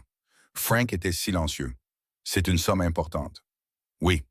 Sam va argumenter. Il le fera. Qu'est-ce que tu vas lui dire? Joe pensa à ce que Sam avait dit sur le porche, que les enfants s'appartenaient à eux-mêmes, qu'il s'agissait juste de s'assurer qu'ils aient un endroit où appartenir pendant qu'ils comprenaient ça. Je vais lui dire, a dit Joe, que ces enfants méritent un endroit qui existe au-delà de nous tous. Quelque chose qui sera encore debout quand ils seront grands et partis, et qu'ils auront leurs propres enfants qui auront besoin d'un endroit où revenir. Frank ne dit rien pendant un long moment. Alors, tu as beaucoup réfléchi à ça. Je n'ai pas particulièrement bien dormi cet été, a dit Joe. Non, a dit Frank avec un ton qui signifiait quelque chose de différent des mots. Je ne suppose pas que tu aies bien dormi. Il l'a dit à Sam le vendredi matin. Il l'a fait au ranch, autour d'un café sans préambule. De la manière dont il avait appris à dire les choses difficiles à Sam directement, avec assez de respect pour sauter l'adoucissement que l'homme ne voulait pas et qu'il verrait de toute façon. Sam posa sa tasse très soigneusement. Non, dit-il, l'ensemble d'abord. Je n'ai pas besoin d'entendre l'ensemble. La réponse est non. Sam, Joseph McKinney. La voix de Sam était calme et complètement ferme. J'ai accepté votre salaire parce que je l'ai mérité. J'ai accepté le paiement de la dette parce que je n'étais pas en position de discuter sans que ces enfants ne paient le prix de ma fierté. Mais je n'accepterai pas que vous achetiez des terres et que vous me les cédiez comme si j'étais un cas de charité. Je ne le ferai pas. Il reprit sa tasse, la reposa sans boire. Il y a des choses qu'un homme doit garder pour lui-même. Sinon, il ne tient rien du tout. Joe le regarda un long moment. Et si ce n'était pas de la charité, qu'est-ce que ce serait d'autre? Un partenariat, dit Joe. Formel, documenté, vous gérez le foyer, je fournis le capital. La terre est détenue conjointement sous nos 2 noms, avec la disposition légale qu'en cas de mon décès ou de mon incapacité, elle est entièrement transférée à votre foyer. Sam cligna des yeux. Juste une fois, ce n'est pas un partenariat, c'est de la charité déguisée. C'est ce que j'offrirais à tout homme dont je croirais en l'opération, dit Joe. Si je pensais que l'orphelinat de Sam Hart était un mauvais investissement, je ne serais pas assis ici. Il se pencha en avant. Sam, ce que vous et Rachel avez construit, ça marche. Ça a marché pendant 12 ans avec rien. Imaginez ce que ça peut faire avec quelque chose de solide en dessous. Sam était silencieux. Il regarda ses mains, les retourna une fois, comme le fait un homme qui essaie de lire quelque chose dans ses propres paumes. Rachel dirait oui, dit-il finalement. Je sais, dit Joe. Elle dirait oui parce qu'elle pense d'abord aux enfants et ensuite à sa fierté, ce qui est le bon ordre. Et je sais que c'est le bon ordre, et ça me prend quand même un moment à chaque fois. Sam prit la tasse une troisième fois, et cette fois-ci, il but réellement. Vous le voudriez par écrit? Mon avocat peut avoir les documents en 2 semaines. Je veux une clause séparée, dit Sam. Qui dit que les enfants qui sont passés par cette maison, tous ceux qui sont là maintenant et ceux qui viendront après, ont le droit légal de l'appeler leur maison aussi longtemps qu'ils en ont besoin, pas seulement pendant que Rachel et moi sommes en vie. Après, Joe le regarda. Vous y avez pensé aussi. Je n'ai pensé à rien d'autre depuis 12 ans, dit Sam. Je n'ai juste jamais eu les moyens de le rendre réel. Il posa la tasse, regarda Joe avec une franchise qui avait du poids. Vous êtes sûr de ça? Je n'ai jamais été plus sûr de quoi que ce soit depuis que j'ai choisi la terre pour mon propre ranch.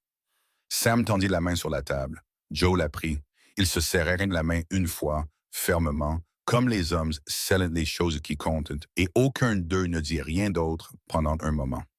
La première complication est arrivée le lundi sous la forme de Douglas Crane. Joe était à l'épicerie quand Crane est entré et s'est positionné près du comptoir avec la nonchalance délibérée d'un homme qui a répété être là par hasard. « McKinney, dit-il, j'entends dire que vous avez été occupé. »« La plupart des gens le sont, dit Joe. Vous achetez la parcelle Miller, j'entends. » Crane garda sa voix conversationnelle, amicale même. Gros investissement pour un terrain qui est resté inoccupé. La terre ne reste pas inoccupée éternellement. Non.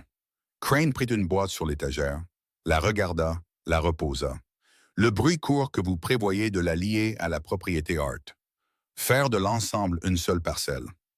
Il jeta un coup d'œil. Cela en ferait la plus grande propriété privée de cette partie du comté en dehors de votre propre ranch. L'arithmétique est correcte, dit Joe. Kent n'est pas content. Le bonheur de Kent n'est pas quelque chose que je suis, dit Joe. La manière amicale de Crane glissa légèrement, juste assez pour montrer ce qu'il y avait en dessous. Vous vous êtes fait un ennemi d'un homme puissant, Joe. Je dis ça en tant que personne qui n'a aucun intérêt particulier dans l'un ou l'autre camp. Vous dites ça en tant que personne qui doit 1400 $ à Warren Kent pour son écurie, dit Joe agréablement. Crane se figea. Je sais exactement de quel côté vous êtes, Douglas, et j'apprécie que vous me teniez au courant de la situation. Il prit ses marchandises et se dirigea vers la porte. Dites à Kent que la parcelle Miller se conclut à la fin du mois et que s'il a une objection légale, il doit la déposer au bureau du comté où elle restera 6 mois avant d'être examinée. Il fit une pause à la porte. Bonne journée. Il sortit, ses mains tremblaient légèrement. Il ne le laissa pas paraître jusqu'à ce qu'il soit monté à cheval et en mouvement. La deuxième complication était Rachel. Pas Rachel elle-même. Rachel était une présence constante, stable, le point fixe autour duquel tout le foyer gravitait, inébranlable et certaine.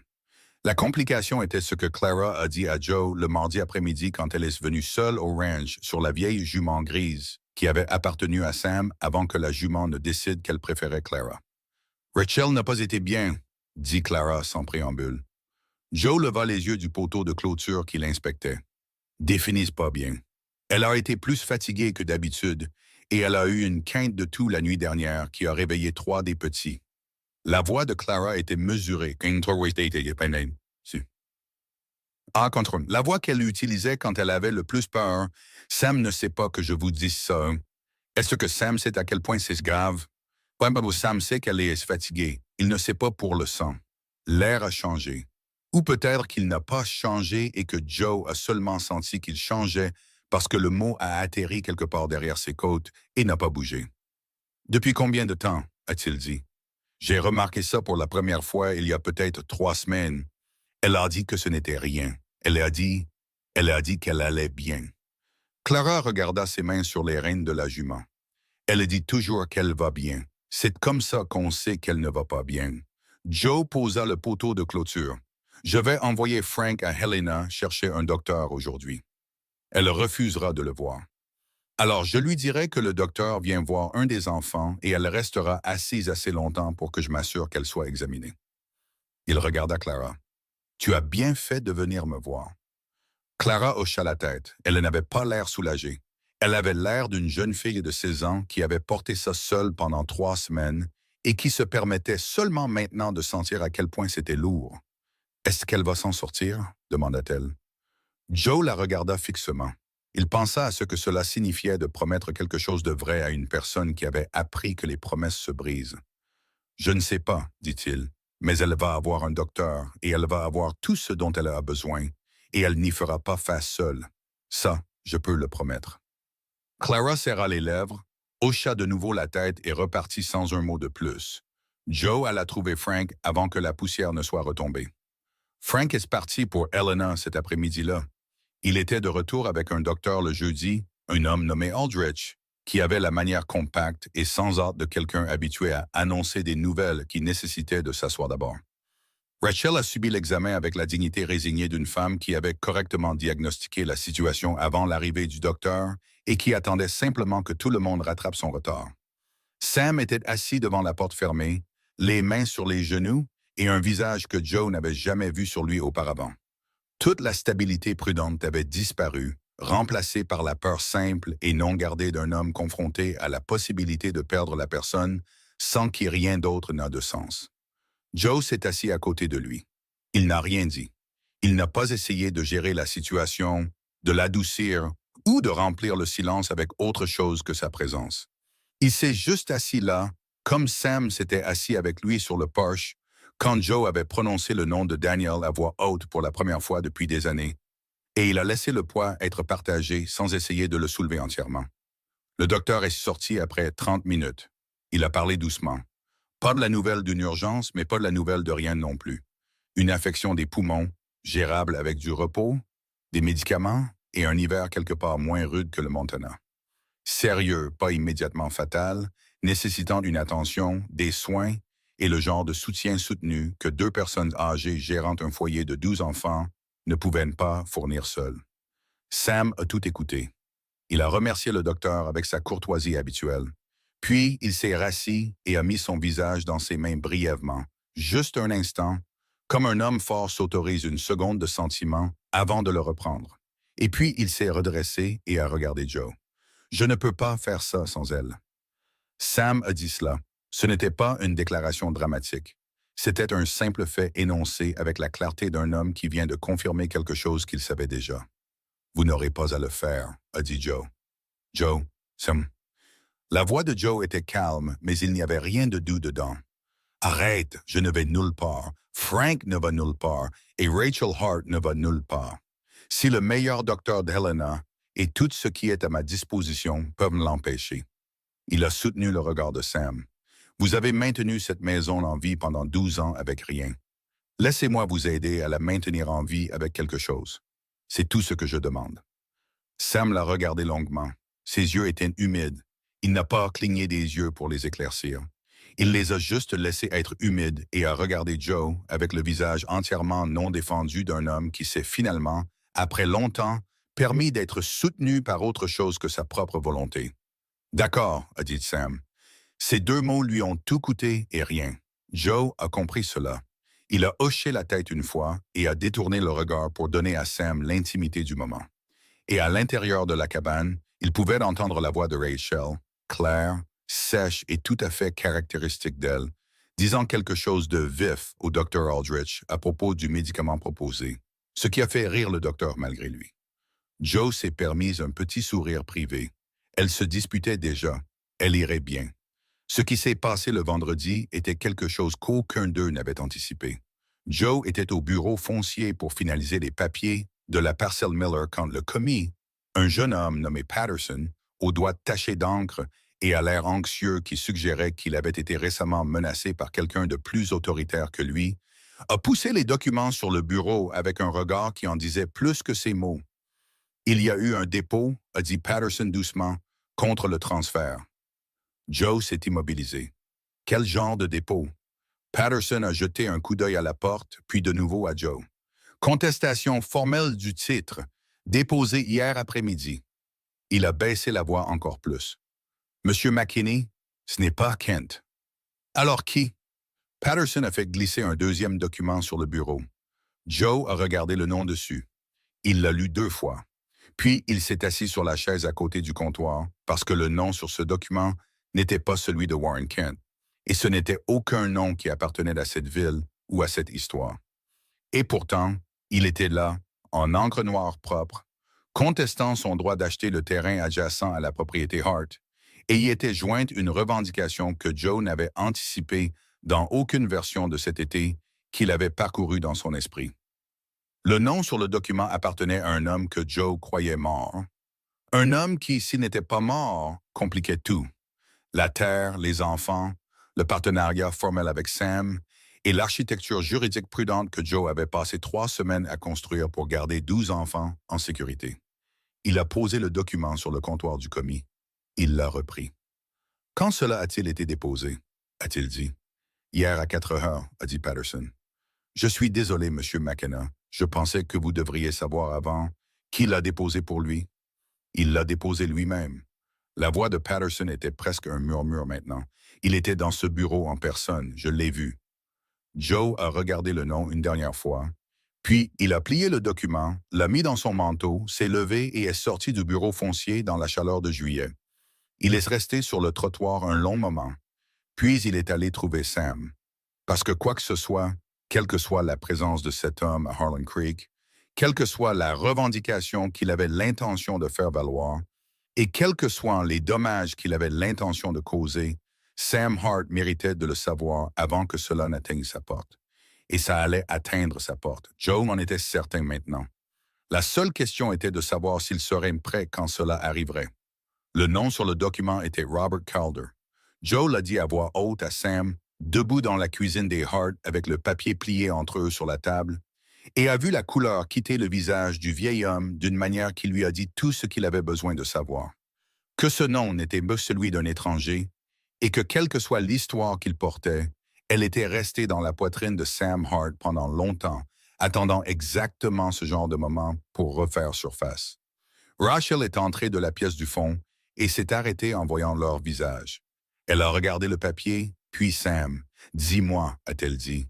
Sam a regardé ses mains. « Robert Calder est le frère de Martha Doyle », a-t-il dit. « L'oncle des enfants. » La pièce s'est devenue très silencieuse.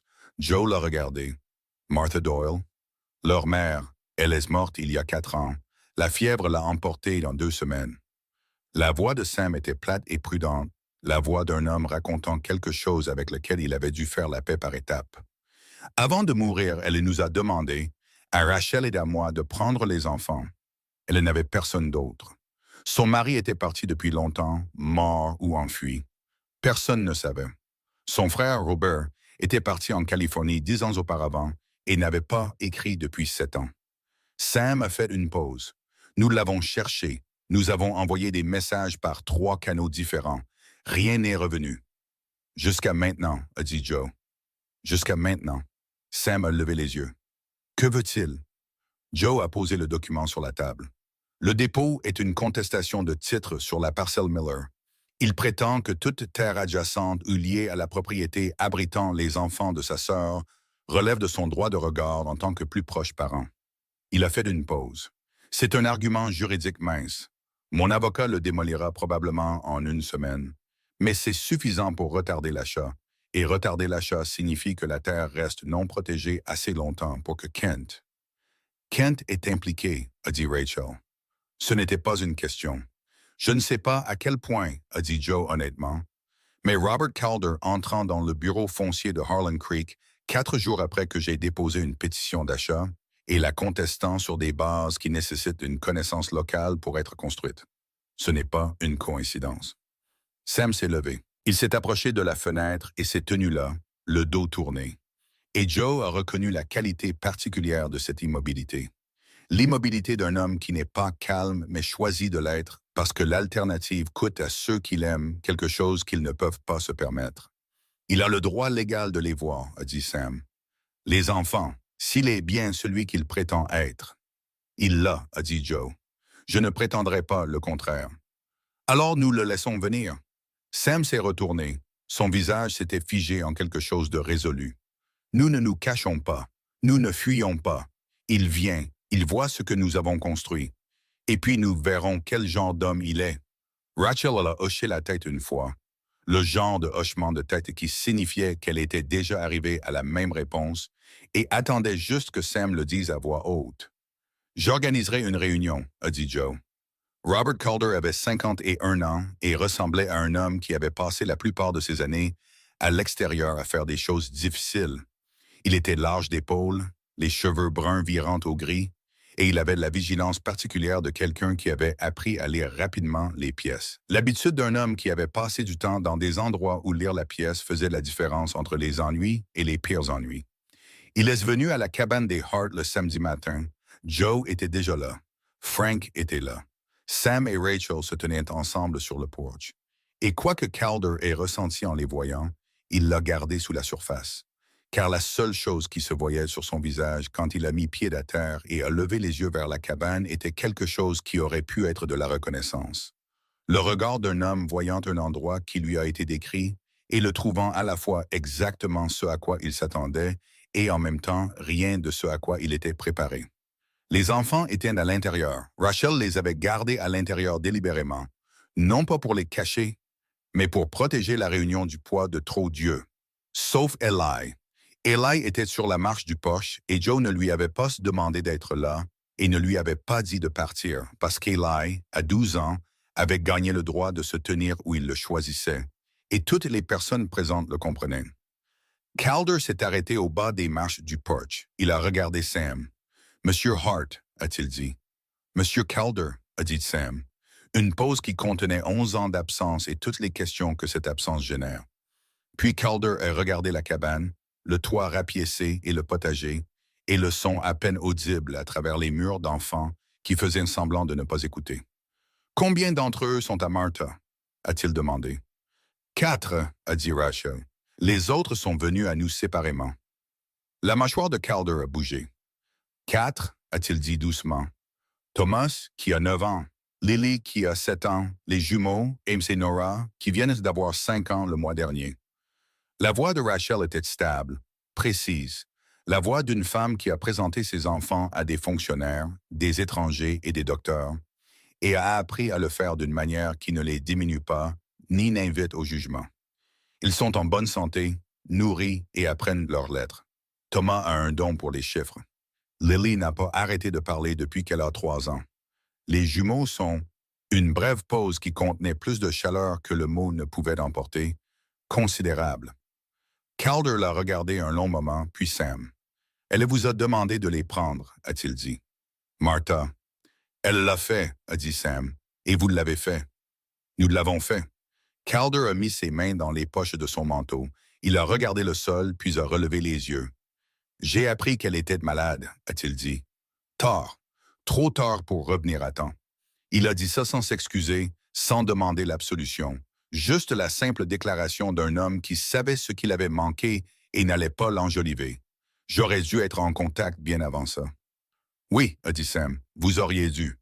La franchise de la remarque a visiblement fait mouche. Calder l'a accepté. Je suis revenu parce que je pensais avoir une idée que peut-être je pourrais. Il s'est arrêté, a recommencé. Je suis revenu parce qu'ils sont de mon sang. Ils le sont, a dit Sam, et nous ne prétendrons pas le contraire. Mais ce sont aussi des enfants qui ont eu une maison ici pendant 4 ans et une famille, non pas par le sang, mais par toutes les autres mesures qui comptent. Et quelles que soient vos décisions sur vos droits dans cette situation, ces deux choses existent en même temps. Calder a regardé Eli. Eli l'a regardé en retour avec ses yeux sombres et vigilants, qui ne manquaient rien et ne pardonnaient rien rapidement. « Tu n'es pas l'un des enfants de Martha », lui a dit Calder. Une déclaration pas méchante. « Non », a dit Eli. « D'où viens-tu? »« D'un accident de train », a dit Eli. « Il y a 3 ans. Mes parents y étaient. » Il a dit ça comme il disait tout, platement, directement et entièrement sans la performance de la souffrance. Parce qu'Eli avait appris que sa douleur était la sienne et qu'il ne devait à personne une démonstration de cette souffrance. Sam et Rachel m'ont recueilli. Calder l'a regardé longuement.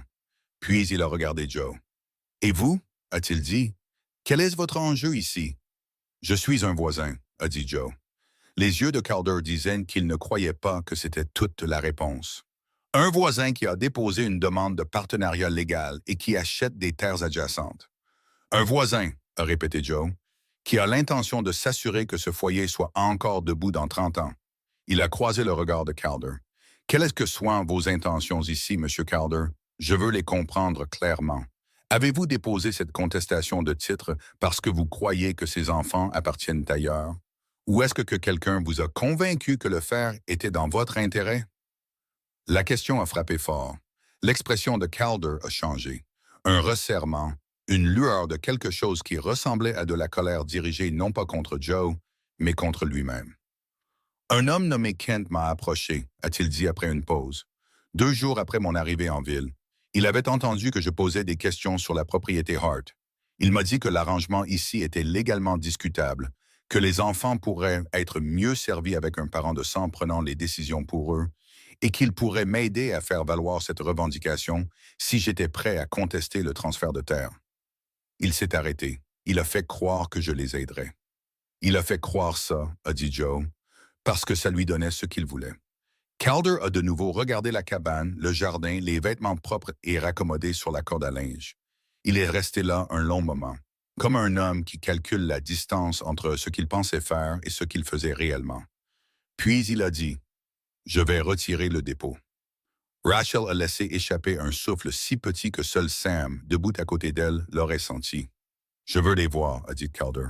Les enfants de Martha. Je ne demande rien d'autre pour l'instant. Je veux juste les voir. » Rachel a regardé Sam. Sam l'a regardé.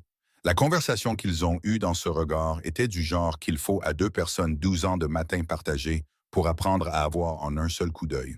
« Entrez, a dit Rachel. Joe s'est assis sur le porche avec Frank pendant que Calder était à l'intérieur. Il pouvait entendre à travers les murs le son de petites voix. Prudente au début, puis moins prudente, et la présence stable de Rachel se déplaçant à travers le bruit comme un courant de rivière, dirigeant et stabilisant sans contrôler. « Tu penses qu'il est sérieux? » a demandé Frank. Le retrait. « Je pense qu'il est venu ici en s'attendant à trouver quelque chose pour lequel se battre et qu'il a trouvé quelque chose à protéger à la place, » a dit Joe. « Ce sont des choses différentes. Kent ne laissera pas tomber. »« Non, » a dit Joe, « il ne le fera pas. » Frank s'est penché en arrière dans sa chaise. « Alors quoi? » Joe avait passé les dernières 24 heures avec cette question.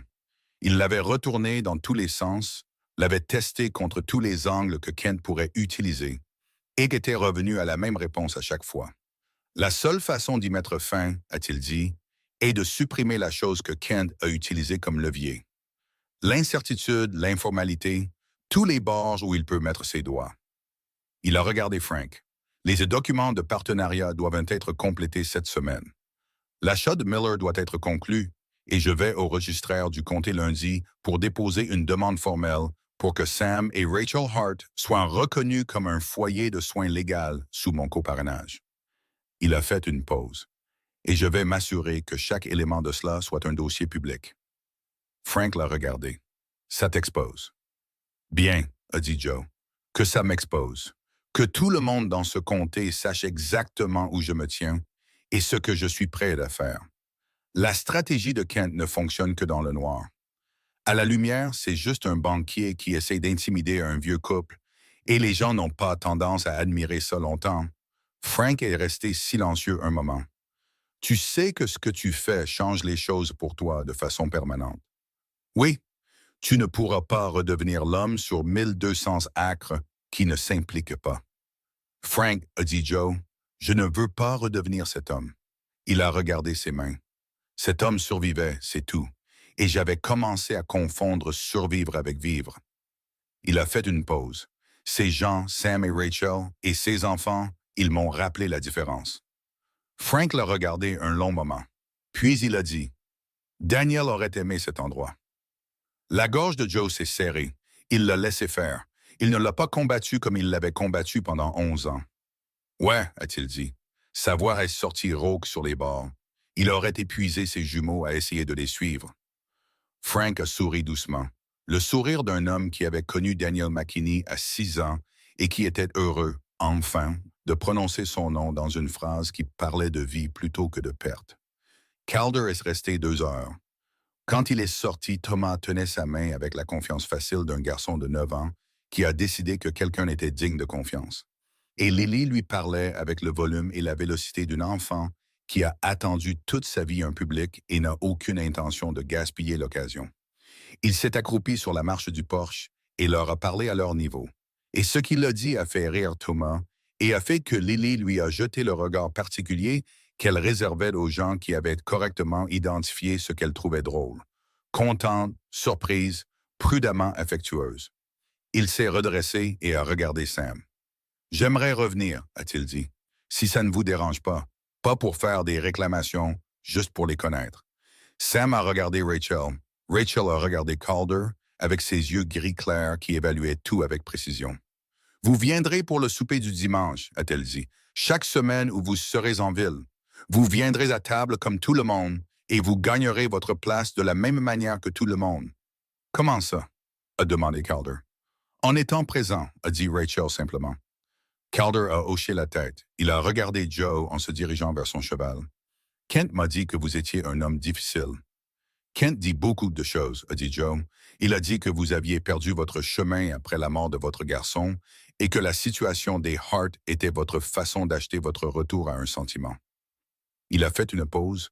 Je voulais que vous sachiez que je ne pense pas que ce soit ça. Joe l'a regardé un moment. J'apprécie. Calder et ses montées étaient partis et Lily lui a fait signe jusqu'à ce qu'il soit complètement hors de vue. Et Thomas a regardé depuis le porche avec la satisfaction tranquille d'un garçon qui vient d'ajouter quelque chose à son monde dont il ne savait pas qu'il manquait. Warren Kent a fait un dernier mouvement. Il est arrivé le mardi, 3 jours après que Calder ait retiré la contestation de titre, sous la forme d'une lettre livrée au ranch de Joe par un garçon qui ne savait clairement pas ce qu'il transportait. La lettre était courte. Elle disait que Kent avait acquis, par une transaction distincte, une petite parcelle de terrain d'accès routier entre la propriété Hart et la route principale du comté, et qu'il avait l'intention d'exercer ses droits sur cet accès de manière à rendre le foyer Hart considérablement moins pratique à maintenir. Joe l'a lu 2 fois, puis il est allé voir Frank. Frank l'a lu 1 fois. Il va bloquer l'accès à la route, a-t-il dit. Il va essayer, a dit Joe.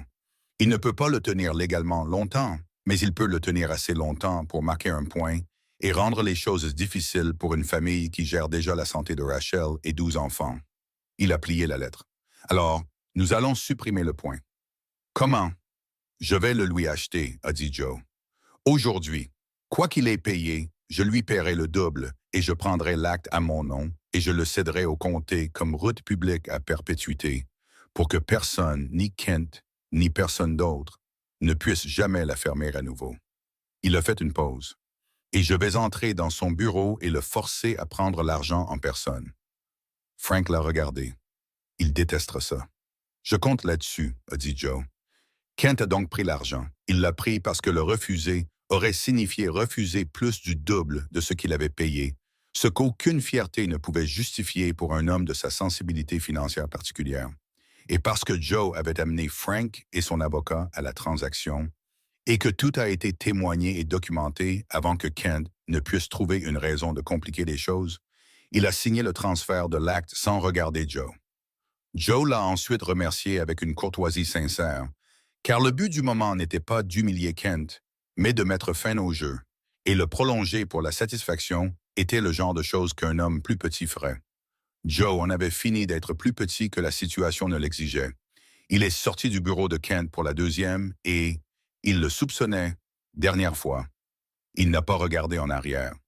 Les documents de partenariat ont été signés le vendredi après-midi au ranch, avec Frank et Clara comme témoins, et les enfants Hart répartis dans la cuisine et le salon, dans divers états d'immobilité simulés qui ne trompaient personne. Sam a signé son nom avec la précision soignée d'un homme qui comprenait ce à quoi il apposait son nom. Rachel a signé à côté de lui avec l'efficacité vive de quelqu'un qui attendait que ses papiers existent depuis 12 ans et était heureuse d'en avoir fini d'attendre. Joe a signé en dernier. Eli se tenait dans l'embrasure de la porte quand Joe a posé le stylo. Le garçon était là depuis le début, ne s'agitant pas, ne posant pas de questions, juste regardant avec ses yeux sombres qui observaient tout et ne révélaient que ce qu'il choisissait. « Vous restez, » a dit Eli. « Pas une question cette fois. » Joe l'a regardé. « Je reste pour de bon. » Pour de bon, a dit Joe. Ellie l'a regardé un long moment avec tout le poids de ce que cette phrase signifiait pour un garçon qui était arrivé dans cette maison après un accident de train et avait passé 3 ans à regarder les adultes penser des choses jusqu'à ce qu'ils ne le fassent plus. Puis, il a traversé la pièce, s'est assis sur la chaise à côté de Joe et a pris le stylo. « Je peux signer aussi ?» a-t-il demandé.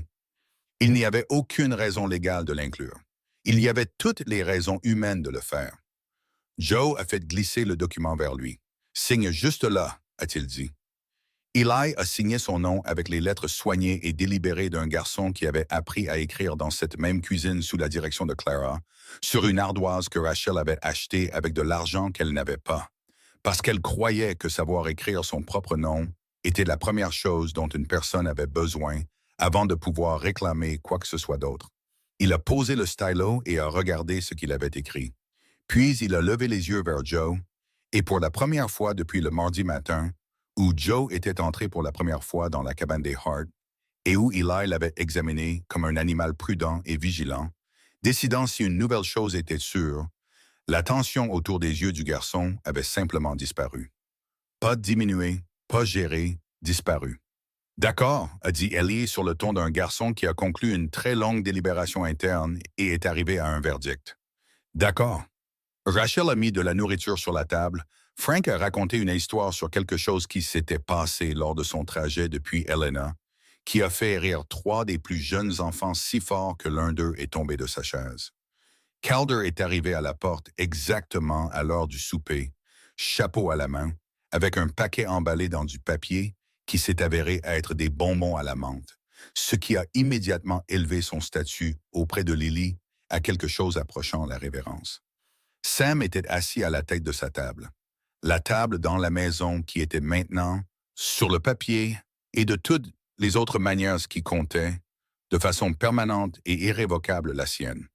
Et il a regardé autour de la pièce avec le visage calme et stable d'un homme qui a passé 12 ans à construire quelque chose et qui, pour la première fois, s'est permis de croire que cela durerait. Joe était assis au milieu de tout ça.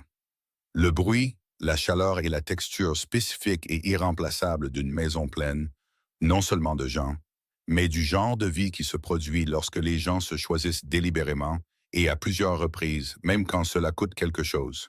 Il a pensé à sa propre maison. 4 pièces, une cuisine avec une vraie cuisinière, une chambre trop grande pour un seul homme. Il a pensé qu'il serait peut-être temps de faire quelque chose à ce sujet.